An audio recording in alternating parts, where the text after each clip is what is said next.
On termine cette partie sur les forces avec une dernière force dont vous avez certainement entendu parler au lycée, mais pas de façon si formelle, mais je souhaitais déjà l'introduire ici parce qu'elle va jouer un rôle très très important dans le tout premier chapitre de l'année, le chapitre sur les oscillateurs harmoniques, et cette force, c'est la force de rappel qu'exerce un ressort sur une masse qui est accrochée à l'extrémité justement de ce ressort. Alors un ressort se caractérise par deux grandeurs qui sont K et L0. K, c'est la constante de raideur du ressort. Elle s'exprime en newton par mètre. C'est une constante positive. Et elle représente la force qu'il faut exercer pour allonger le ressort de 1 mètre. Par exemple, si la constante de raideur du ressort, c'est 500 newtons par mètre, ça signifie qu'il faut tirer avec une force de 500 newtons pour l'allonger de 1 mètre, ou au contraire comprimer avec une force de compression de 500 newtons pour comprimer le ressort, diminuer sa longueur de 1 mètre. Et une autre grandeur qui est sa longueur au repos, c'est-à-dire la longueur quand le ressort n'est pas déformé. Alors, il y a une formule qui est la formule justement qui donne la force de rappel, c'est-à-dire la force qu'exerce ce ressort quand il est déformé. Et cette formule, elle nous dit d'une façon très générale, c'est sous cette forme-là que je vous recommande de la prendre, parce qu'après elle s'adaptera à tous les cas. Quand c'est un cas simple, on peut se poser la question pourquoi passer par cette formule-là, mais dès que dans le premier chapitre de l'année, on envisagera des ressorts qui seront disposés sur des plans inclinés, avec des orientations d'axe parfois un peu originales, c'est très très important de bien garder, de revenir à cette formule-là qu'il faut garder à l'esprit. Donc la force c'est moins K, L moins L0, U étirement. On va exprimer chacun de ces termes. K c'est la constante de raideur du ressort. L c'est la longueur du ressort à un moment donné. Par exemple ici, la longueur du ressort elle est là. Donc L moins L0 c'est la différence entre la longueur du ressort au moment où on exprime la force et sa longueur L0 au repos. U étirement, c'est un vecteur unitaire, c'est-à-dire un vecteur dont la longueur, la norme, est égale à 1 et dont la direction et le sens sont ceux dans lesquels, vu la situation géométrique comme ça, le sens dans lequel le ressort est étiré. Par exemple, sur le dessin qui est ici, la direction de l'étirement, je ne dis pas qu'on étire réellement le ressort, même si on est en train de comprimer le ressort, on va appliquer cette formule avec un U étirement qui représente toujours la direction dans laquelle et le sens dans lequel on étirait le ressort. Alors pour étirer le ressort, vu la situation, vous avez compris qu'il faut aller vers la droite et que donc c'est le vecteur unitaire EX, puisque c'est aussi un vecteur unitaire qui correspond au vecteur U étirement.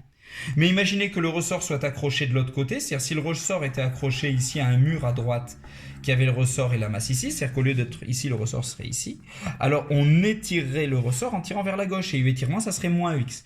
Donc cette formule, elle s'adapte à chaque cas particulier.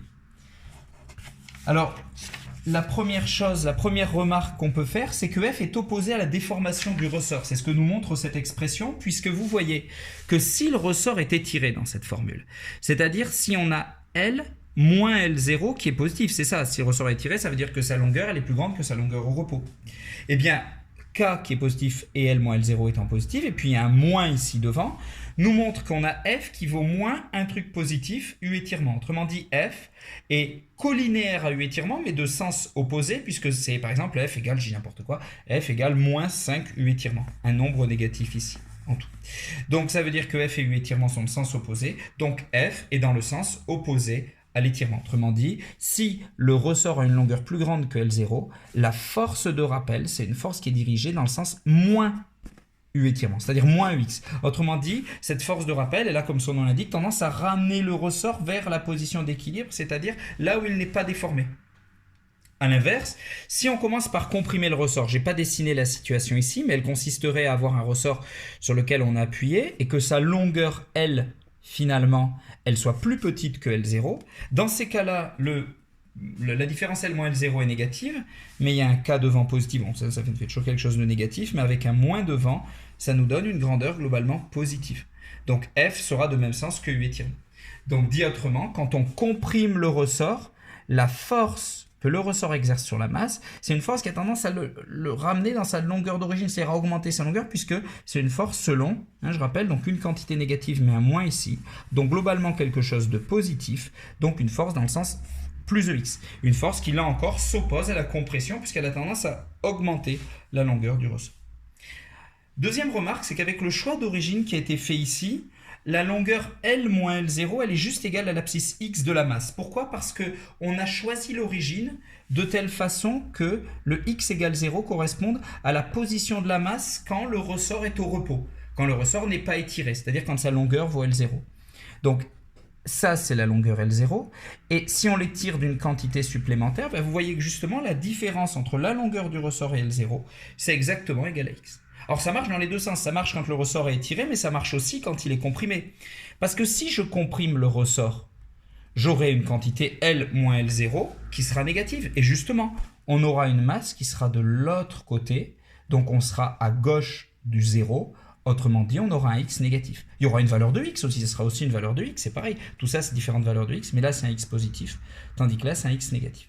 Donc cette formule, et bien sûr, u étirement, je ne l'ai pas redit ici, mais u étirement, ici, dans cette situation-là, le vecteur unitaire avec lequel on peut étirer le ressort, c'est le vecteur x.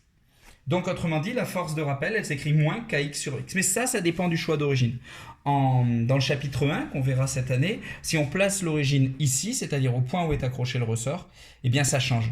En fait, si c'est ça, on le verra en cours. On verra que c'est toute la longueur qui correspond à l'abscisse x, et donc on a une force qui s'écrira x moins L0. On aura une autre expression que celle-là. Donc, attention, bien être conscient que cette expression dépend du choix de l'origine. En tout cas, voilà une force que je voulais vous présenter parce qu'elle va vraiment jouer un rôle capital cette année.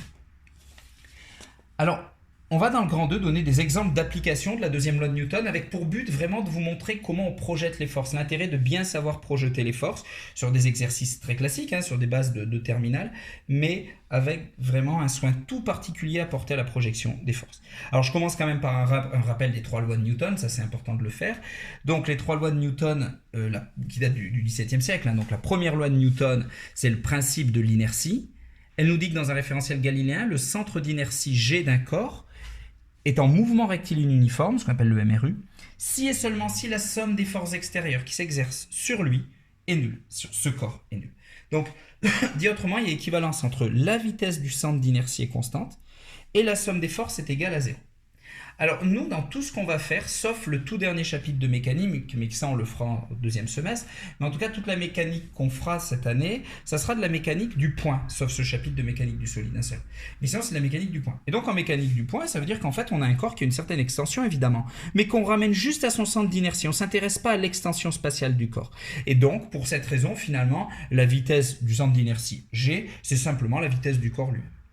Mais il faut quand même bien mentionner ça, parce que quand on fera de la mécanique du solide, ça deviendra plus compliqué, parce que vous aurez non seulement la vitesse du centre d'inertie, mais vous pourrez éventuellement avoir une rotation du système lui-même autour de son centre d'inertie, quand on fait de la mécanique du solide. Mais ça, c'est quelque chose qu'on verra plus tard. Pour l'instant, retenez simplement que finalement, ce centre d'inertie que j'évoque ici, il disparaîtra même quand on fait mécanique du point, parce que le point matériel qu'on étudiera, il se ramènera simplement à son centre d'inertie. Alors, une remarque importante, c'est que le cas particulier de vitesse égale au vecteur nul, c'est un cas particulier du mouvement rectiligne uniforme. C'est-à-dire que quand on dit que la vitesse est constante équivaut à la somme des forces égale 0, un cas particulier de vitesse constante, c'est quand l'objet ne bouge pas. Et vous savez qu'une situation d'équilibre se traduit par somme des forces égale 0. Mais gardez bien à l'esprit que c'est un cas particulier. Parce que si un objet va à vitesse constante, et pas vitesse en norme, mais vraiment vitesse, vecteur vitesse, un vecteur qui garde toujours la même direction, toujours le même sens et toujours la même norme, alors dans ces cas-là, si l'objet va toujours comme ça à vitesse constante, c'est que la somme des forces qui s'exercent sur lui est nulle.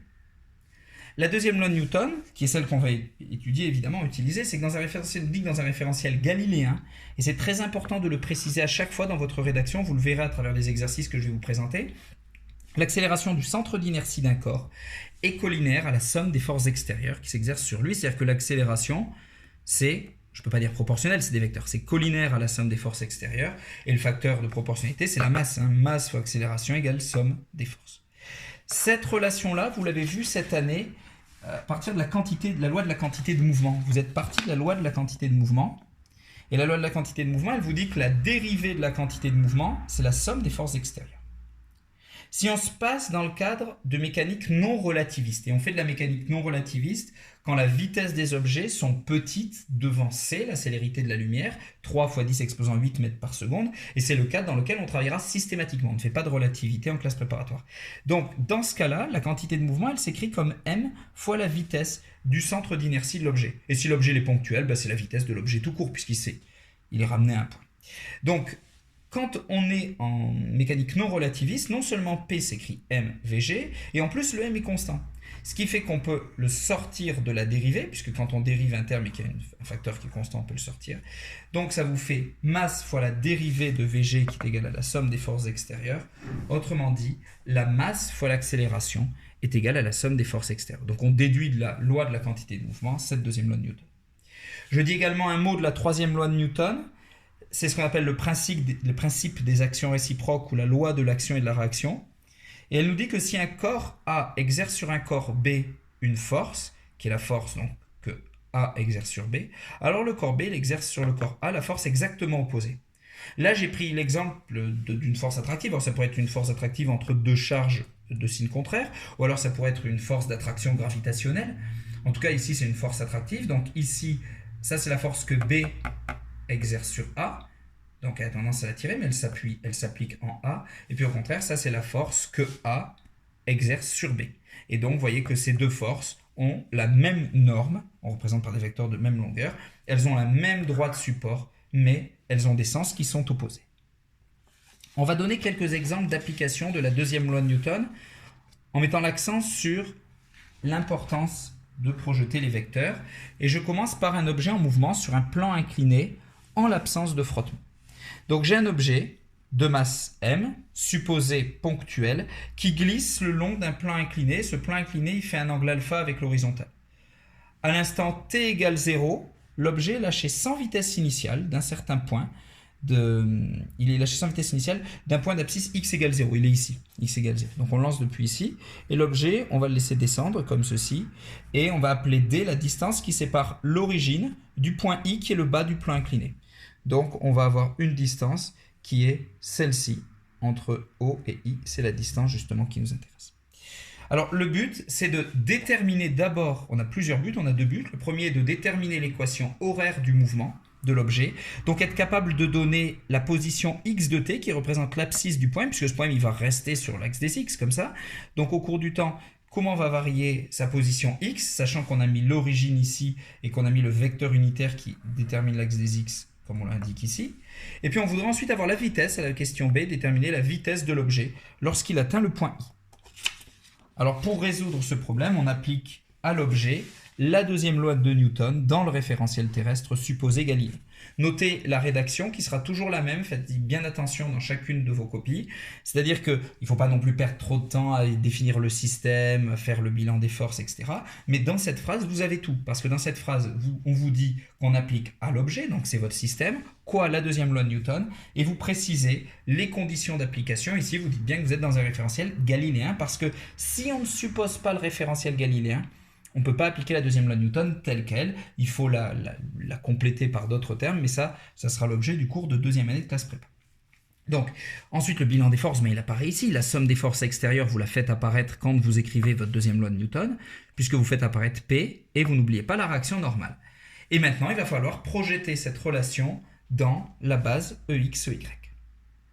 Si je projette le vecteur P sur EX, EY, donc la base EX, EY, est la même que celle qu'on a évoquée tout à l'heure. Vous avez EX qui est ici et vous avez EY qui est comme ceci. Donc, dans cette base-là, la projection de P, on l'a vu un peu plus tôt, on l'a vu à la page 4, 5. On a vu que quand on projetait le vecteur P dans une situation qui était exactement la même, on avait un vecteur P qui était celui-là. Mg sinus alpha EX moins Mg cos alpha EY. Entraînez-vous bien à faire ça parce que c'est quelque chose qui est vraiment une compétence qui est vraiment très très utile pour la suite. Projeter Rn, ça ne va pas être difficile parce que vous voyez que Rn n'est que sur EY, donc ça s'écrit simplement Rn sur EY. Quant à l'accélération, j'ai écrit pour l'instant que c'est x point point sur EX et y point point sur Y. Ce x point point, c'est une autre façon de noter la dérivée seconde par rapport au temps, au lieu de noter x avec 2 primes, enfin seconde comme ceci, ou le noter encore d'une autre façon que je vous indiquerai plus tard. Ce x point point, y point point signifie dérivée seconde par rapport au temps. Mais déjà, vous remarquez une chose, c'est que l'objet va rester le long de l'axe X. Donc, le long de Y, il ne va rien se passer. C'est-à-dire que Y reste toujours constant, en l'occurrence ici égal à 0. Et donc, la dérivée première comme la dérivée seconde de Y seront nulles. On pourrait déjà se débarrasser de ce terme. Bon, je l'ai encore laissé un peu. Je m'en débarrasse un peu plus tard. Et en tout cas, la deuxième loi de Newton apparaît ici, avec tous les termes. Et quand vous avez une égalité qui est une égalité vectorielle, et ici à deux dimensions, puisque j'ai simplement mis les deux directions de l'espace, j'aurais pu en rajouter une troisième, mais on sait bien que ici les deux directions qui sont indiquées suffisent, et bien en fait on obtient un système de deux équations. Alors là, c'est pas encore le système, là j'ai juste réécrit ma relation vectorielle comme ceci. C'est-à-dire qu'au lieu d'écrire les vecteurs en décomposant EX, EY, je fais la même chose. Mais je le fais à partir de vecteurs colonnes, où là j'ai la composante sur EX et la composante sur EY. Même chose ici. Et ça me permet, cette notation, de bien isoler ce qui se passe sur X et ce qui se passe sur Y. Parce qu'en fait, à partir de cette relation vectorielle à deux dimensions, vous avez deux égalités différentes. Il n'y a pas une, mais deux égalités. Ces deux égalités, c'est celle qui s'écrit sur X et celle qui s'écrit sur Y. Au passage, j'ai ici simplifié ce que je vous disais tout à l'heure, à savoir que comme il n'y a pas de mouvement sur Y, autant la dérivée première que la dérivée seconde de Y sont nulles par rapport au temps. Donc on a bien un système, on a bien deux équations, mais moi, alors je peux la simplifier, la première je peux notamment diviser par M, la deuxième me donne l'expression de Rn. Or la deuxième elle est intéressante, parce que je vous disais tout à l'heure qu'il n'y a pas d'expression pour la réaction normale, et qu'elle se déduisait de la deuxième loi de Newton. Vous voyez ici, la réaction normale qui exerce le plan sur l'objet, c'est égal à ça. C'est exactement égal à ce mg cos alpha. Et donc, nous, ce qui va nous intéresser, c'est la première expression, et c'est cette première expression qu'on va justement utiliser et développer pour établir l'équation horaire dans la prochaine vidéo.